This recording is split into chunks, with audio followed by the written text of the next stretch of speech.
안녕하십니까. 2022년 9월 10일 최병호의 팩트 시작하겠습니다. 자, 어제 밤 12시가 대선과 관련한 선거법 공소시효 종료 시한입니다. 그러다 보니까 검찰이 이제 대선과 관련한 선거법 위반은 어제 밤 12시까지 털지 않으면 이제 앞으로 기소를 못 합니다.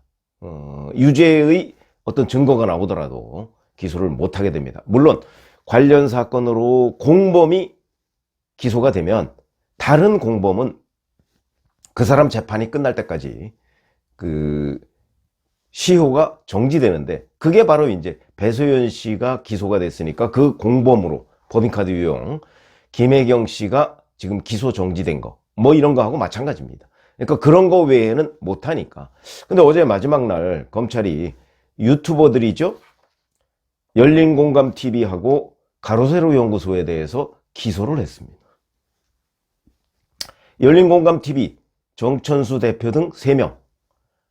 이 사람들은 근데 이게 정천수 대표 등이라고 지금 언론에 나와 있어서 누군지는 모르겠으나 아마도 줄리 의혹을 조작해서 보도한 강진구 기자, 정천수 대표 뭐 이런 사람들일 걸로 그렇게 추정이 됩니다. 공직선거법 위반, 그 다음에 정보통신망법상 명예훼손, 이런 두 가지 혐의로 했는데, 이게 이제 공직선거법 위반이 바로 공소시효가 어젯밤 12시로 끝나니까 이제 서둘러서 조치를 한 거죠. 이 사람들이 한 거 뭐 기억하시는 분들 계시겠지만 그 후로 어마어마한 파장을 일으켰죠. 작년 12월에 열린공감TV를 통해서 1997년 김건희 여사가 유흥주점에서 줄리라는 예명을 쓰고 일하는 것을 봤다는 안혜욱 전 한국초등학교 태권도연맹 회장 인터뷰를 방송을 했고요. 그 다음에 본인들이 사실은 줄리 의혹을 제기한 거는 이거보다 훨씬 더 오래됐습니다. 그래서 저도 그 내용을 들어봤는데, 그 내용은요 거의 그냥 이른바 이제 기자들 표현으로 팩트가 막히면 제보에 의하면 이라고 얘기를 합니다. 누가 무슨 제보를 했는지 전혀 우리가 추정도 해볼 수 없을 정도로 그냥 제보에 의하면 김건희 여사가 뭐 무슨 단국대 앞에 뭐 방을 얻어놓고 뭐 어쩌고저쩌고 이런 식으로 얘기합니다. 그게 재작년이죠. 그러니까 이 보도를 하기 1년여 전부터 이미 열린공감TV는 윤석열 당시 검찰총장이었죠. 검찰총장이 대선 후보가 될 것을 알았나 뭐 이런 생각이 들 정도로 이 줄리 의혹을 제기를 했고요. 사실은 이 줄리 의혹에 제가 몇 차례 말씀을 드렸지만 최초 출발지는 정대택이라는 사람입니다. 이 사람은 김건희 여사의 모친 최은순 씨하고 오랫동안 금전 거래가 있던 사람인데, 이 사람도 자기는 왜 호스티스 줄리가 탄생을 했는지는 모른다. 그건 열린공감TV에다가 물어봐라. 이렇게 월간조선과의 인터뷰에서 얘기를 한 적이 있습니다. 그렇듯이 이게 최초 진원지도 모르는 호스티스 줄리가 태어난 겁니다. 근데 어찌됐든 간에 검찰이 지금 기소를 한 거는 작년 12월 달에 이 방송이 허위다 이런 거거든요. 허위다. 사실과 다르다 이런 얘기죠. 그러면은 이제 줄리가 과연 누구였느냐?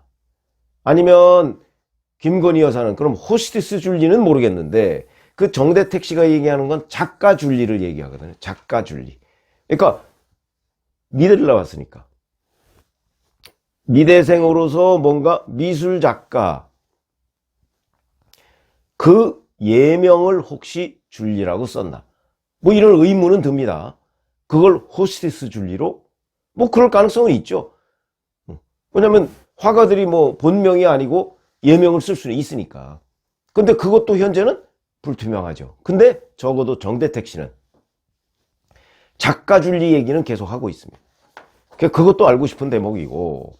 자, 그러면 작가 줄리라고 정대택 씨가 얘기했던 것을 왜 열린공감TV는 호스티스 줄리로 했을까? 작가 줄리였다고 하면 그거는 뭐 윤석열 후보를 헐뜯는 기사가 되지가 않죠. 기본적으로.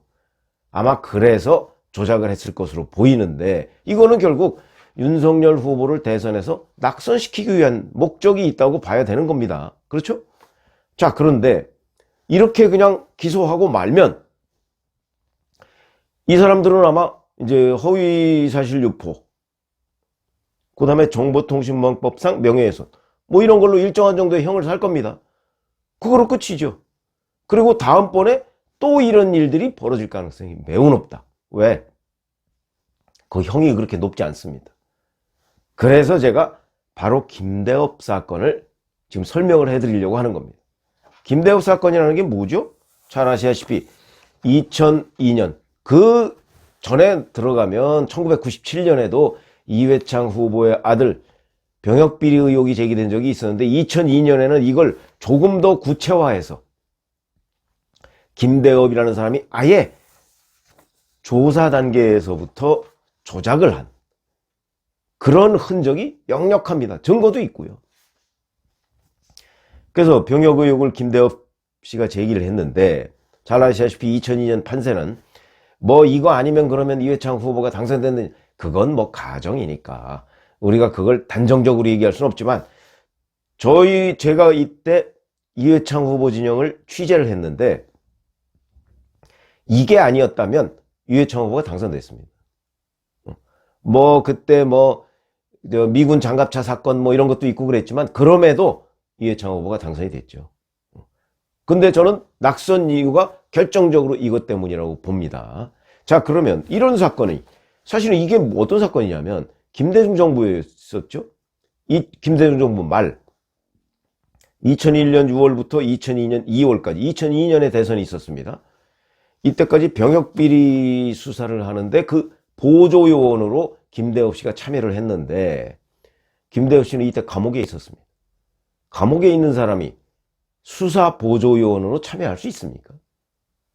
가끔 혹시 검찰이 이 사람이 의무부사관이었으니까 군에서 뭐 좀 자문을 받을 게 있다라고 해서 이 사람을 불러서 물어볼 수는 있지만 이 사람이 수사를 하는데 조사를 하는데 자기가 직접 질문을 하고 이랬다는 거거든요. 있을 수 없는 일이죠. 그리고 설령 검찰이 병역비리 수사를 하는데 필요하다고 하더라도 아니 현직 의무부사관들도 많은데 왜 김대업을 참여시킵니까? 이게 설명이 안 됩니다. 기본적으로. 그렇기 때문에 이 자체가 조작일 것이다.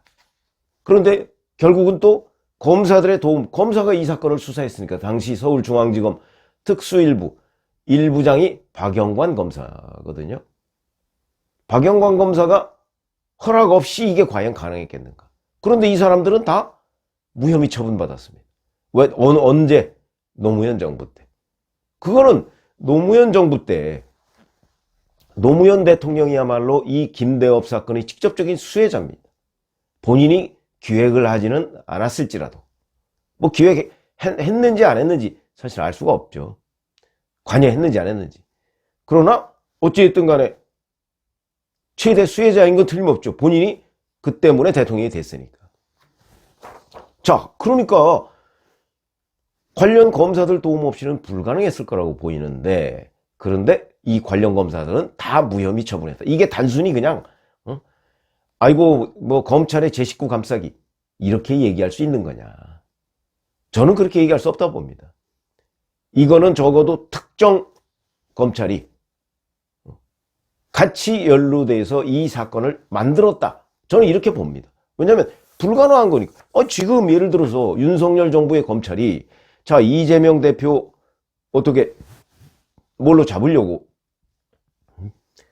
증거를 조작하고 뭐 이래서 무슨 감옥에 있는 사람 불러다가 수사시키고 가능하겠습니까?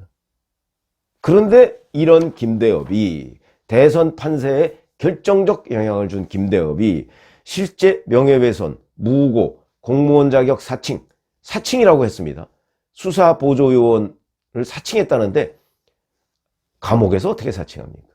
어쨌든 이런 혐의가 다 인정이 돼서 징역 1년 10개월 그러니까 징역 20개월입니다. 20개월 이걸 확정 선고를 받고 이것도 1년 9개월 19개월 정도 하다가 가석방으로 출소를 했습니다.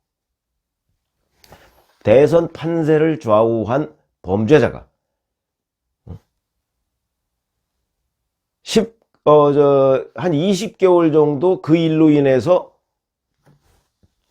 감옥에 갔다가 나와서 자유스러운 생활한다. 물론 김대엽 씨는 나중에 또 다른 뭐 사기치고 이래서 또 감옥에 갔지만 그건 별개입니다. 이 사건과 관련해서는 19개월밖에 안 살았습니다. 이런 일이 가능해서 되겠는가? 저는 김대엽 사건을 왜 이렇게 길게 설명을 드리냐면 지금 열린공감TV에 같은 일들이 앞으로 대선 과정에서도 얼마든지 발생할 수 있다는 거죠. 그거를 저는 이번에 그 싹을 잘라야 된다고 생각을 합니다. 그게 우리나라의 그 소위 선거운동 정화의 한 작업이다 이렇게 보기 때문인데, 예를 들어서 이런 게 있습니다. 근데 이게 뭐 열린공감TV만 검찰이 지금 기소한 게 아니고요. 가로세로 연구소 있죠. 여기도 역시 유튜브 채널인데 강용석 변호사, 그 다음에 김세의, 김용호 전 기자 뭐 이런 사람들도 같이 기소를 했습니다. 이거는 뭐냐면 이재명 대표가 어린 시절에 소년원에 다녀왔다 이렇게 주장을 한 적이 있습니다. 그거하고 김혜경 씨가 작년 11월 자택에서 다친 적이 있었죠. 이와 관련해서 허위 사실을 유포했다. 이래서 이제 기소를 했고요. 자, 그런데 옛날에는요, 이런 식의 이른바 네거티브전, 이게 어떤 식으로 진행이 됐었냐면 외국, 주로 뭐 미국 같은 데가 많이 있었습니다. 미국 LA나 뭐 뉴욕이나 뭐 또는 워싱턴이나 이런 데에 한인들이 운영하는 무슨 잡지, 주간지 뭐 이런 것들이 있습니다. 뭐 이름도 대면 금방 알 수 있는, 또는 일본 이런 데에서 거기다가 무언가 허위 기사를 제공을 합니다. 물론 그 중에 맞는 기사도 있죠. 맞는 기사는, 이 팩트가 정확한 기사는 국내 언론 매체에 유포를 하면 되니까. 근데 팩트가 없이 그야말로 마타도어성 이런 기사를 그쪽에 제공을 하고요. 거기에 낫다 이래가지고 국내에 정치권이 그거를 받아옵니다.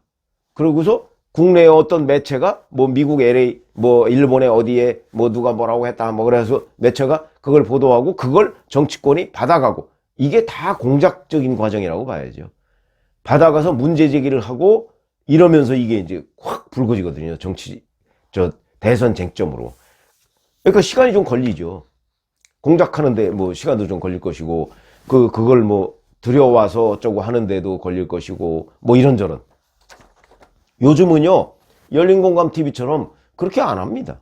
무슨 얘기냐면, 바로 국내 유튜브에서 열린공감TV처럼 줄리 의혹 같은 걸 허위로 만들어내서, 그리고 그게 곧바로 정치권으로 옮겨붙습니다. 바로 그런 케이스입니다. 이렇게 상황이 변하고 있다는 거죠. 그러니까 훨씬 더 신속하게 가짜뉴스를 만들어내기 쉽다. 그런 구조다. 그래서 제가 보기에는 검찰이 이 부분을 이제, 사실은 유튜브는 언론 매체가 아닙니다. 현행 우리나라의 그 신문, 방송 여러 제도들이 있지 않습니까? 그 제도권 바뀝니다. 유튜브는. 그러니까 뭘 하더라도 이 유튜브에 관할인 구글에서 자기네들의 스크린하는 기준이 있거든요. 그 기준에만 어긋나지 않으면 송출이 가능합니다. 설령 구글 기준에 어긋나더라도 자기 수익을 포기하겠다. 거기에 이제 광고 같은 거 붙는데 그 수익을 포기하겠다. 그러면 그대로 뭐 노란 딱지 붙어도 그대로 내보내면 됩니다. 이 사람들은 어차피 수익을 목표로 하는 사람은 아니니까. 정치, 정파적 활동을 목표로 하는 사람들이기 때문에 이 사람들 그대로 내보내면 됩니다. 그러면 소기의 성과를 거둘 수가 있죠. 그렇기 때문에 자, 이번에 이 유튜브들의 그 허위사실 유포, 이 부분에 대해서도 이제 검찰이 자, 이게 정파적으로 이용돼서는 곤란하다 하는 관점에서 이제 기소를 했는데, 저는 이 기소에서, 이거 기소는 공소시효 때문에 지금 어제 한 거고요. 본질적인 측면. 뭐냐면 이 사람들이 왜 그리고 누가 이 조작을 했는가, 이걸 밝혀야 된다고 봅니다. 밝혀서 이거는 선거법위반이 아니고 다른 어떤 혐의, 저는 뭐 법은 모르겠습니다만은 그걸로 확실하게 단죄를 하지 않으면 앞으로 대선 때마다 이제 이런 유튜버들 뿐만 아니고 언론 매체도 등장할 겁니다. 그렇기 때문에 이번에 검찰이 선거법 위반, 이게 선거법 위반으로 해서 만약에 법원에서 유죄 판결을 받는다고 해도 김대엽 같은 경우도 1년 10개월 받았는데 이 사람들 뭐 얼마 받겠습니까? 그래가지고서는 근절이 안 됩니다. 그러니까 이 사람들의 그러니까 예를 들어서 정천수 대표 또는 강진구 기자 뭐 이런 사람들 중에 누가 주도를 해서 줄리를 조작했는가? 뭐 예를 들어서 뭐 강용석 변호사가 이재명 어린 시절 소년원 이걸 조작했는가? 뭐 이런 부분을 확실하게 밝혀서 그 사람한테 엄한 책임을 물어야 된다. 그러니까 이 수사는 선거법 위반은 이제 어저께까지 끝이고 그 후에 이 본질적으로 누가 왜라는 건 뭐 전 뻔할 걸로 보이는데 그거는 그냥 증거로 뒷받침만 하면 되죠. 그건 무슨 얘기냐면 뭐 대선에 영향을 미치고 이제 강용석 변호사 이 경우에는 가로세로 연구소 강용석 변호사 이 경우에는 뭐 이재명 후보 낙선을 위해서 그다음에 열린공감TV는 윤석열 후보 낙선을 위해서 한 거 아니겠습니까? 그건 뭐 증거로 뒷받침만 하면 되는 것이고 근데 누가 이걸 조작을 주도했느냐 하는 부분까지를 밝혀서 그 사람한테 집중적인 단죄를 해야 된다. 그렇게 해도 아마 5년 뒤에 대선에서 또다시 이런 사람이 나타날 가능성이 대단히 높다는 거죠. 그러나 적어도 이번에 확실하게 단죄를 하고 단죄 의지를 보인다면 우리 정치권과 유튜브의 세계가 조금 더 정화될 수 있지 않을까. 저는 그래서 앞으로 뭐 언론 매체는 이미 그런 게 돼 있는데 언론 매체의 제도권 밖에 있는 유튜버들의 경우에는 그게 해당이 없습니다. 그래서 그냥 뭐 마음대로 거짓말하고 마음대로 과장하고 뭐 이런 일들이 유튜버들의 세계에서 너무 자주 있기 때문에 뭐 정파적인 걸 떠나서 그냥 그 자체가 거짓말인 경우가 꽤 있습니다. 잘 뭐 보셔서 아시겠지만. 근데 일반 시청자들은 그게 잘 구분이 안 되죠. 그런 점에서 본다면 이번에 검찰이 확실하게 소위 가짜 뉴스를 만들어내는 사람들, 그게 기자든 아니면 유튜버든 누구든 특히 정치권과 관련해서 이거는 유권자의 그 의사를 왜곡하는 겁니다. 민주주의의 적이죠. 이런 걸 확실하게 단죄하길 바란다. 이런 말씀을 드립니다. 고맙습니다.